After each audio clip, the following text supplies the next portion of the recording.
সাত পদে বাঙালি থেকে আজকে আমি আপনাদের জন্য নিয়ে এসেছি বাংলার একটি বিশেষ রেসিপি, সর্ষে ইলিশ। ইলিশ মাছ আর বাঙালি এই দুটো শব্দ যেন ওতপ্রোতভাবে জড়িয়ে আছে। ইলিশের যে কোনো আইটেমেই বাঙালির খুবই পছন্দ, তার মধ্যে সর্ষে ইলিশ একটি বিশেষ স্থান দখল করে আছে। তো চলুন তৈরি করি সর্ষে ইলিশ। সর্ষে ইলিশের জন্য অবশ্যই ইলিশ মাছ লাগছে, আর লাগছে হলুদের গুঁড়ো 1 চা চামচ, মরিচের গুঁড়ো 1 চা চামচ, লবণ 1 চা চামচের কম, কয়েকটি কাঁচামরিচ, আর লাগছে 1 টেবিল চামচ সর্ষে বাটা, আর লাগছে 4 ভাগের 1 কাপ পেঁয়াজ বাটা, আর লাগছে তৈরি করার জন্য অবশ্যই তেল, এবং আমি এখানে সর্ষের তেল ব্যবহার করব। তো চলুন তৈরি করে ফেলি আমাদের সর্ষে ইলিশ। আমি মাইক্রোওয়েভে ইলিশটি তৈরি করব। যে বাটিতে আমি ইলিশটি কুক করব মাইক্রোওয়েভ ওভেনে, সেই বাটিতে আমি ইলিশ মাছ নিয়ে তার সাথে সব মশলা একসাথে মিশিয়ে মাখিয়ে নেব ভালো করে, যাতে মশলাটা মাছের গায়ে ভালো করে লেগে যায়।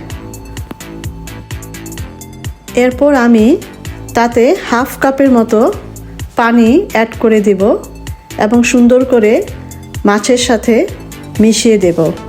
তারপর সেটাকে আমি ঢেকে ঠান্ডা স্থানে রেস্টে রেখে দেব ম্যারিনেশনের জন্য। আমি প্রায় 10 থেকে 15 মিনিট মাছটি রেখে দিয়েছিলাম ঠান্ডা স্থানে। এখন আমি এটা ওভেনে দিয়ে দিব কুক করার জন্য। আমি প্রথমে এটাকে 12 মিনিট কুক করব।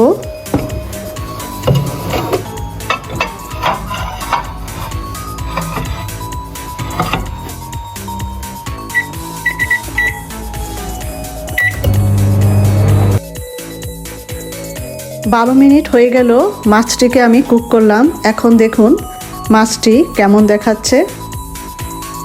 মাছটি দেখতে ভালো লাগছে, তেল একটু উপরে উঠে এসেছে, কিন্তু এতে বেশ পরিমাণে ঝোল আছে। তো আমি এটাকে আরেকটু শুকাবো, তো এই জন্য আবার আমি এটাকে মাইক্রোওয়েভে দিয়ে প্রায় 5 মিনিটের মতো কুক করব।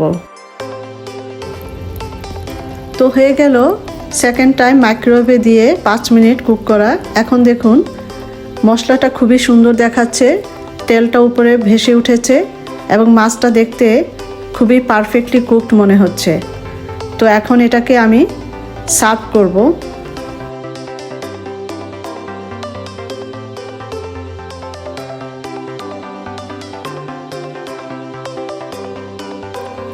তো দেখুন ভিউয়ার্স, কত সহজে এবং কত অল্প সময়ে আমি মাইক্রোওয়েভে তৈরি করে ফেললাম বাঙালির একটি ঐতিহ্যবাহী রেসিপি, সর্ষে ইলিশ। সাধারণ চুলায় সর্ষে ইলিশ তৈরি করে খেতে যেরকম স্বাদের মনে হয়, সেরকম স্বাদেই পাবেন আপনারা মাইক্রোওয়েভে তৈরি এই সর্ষে ইলিশে।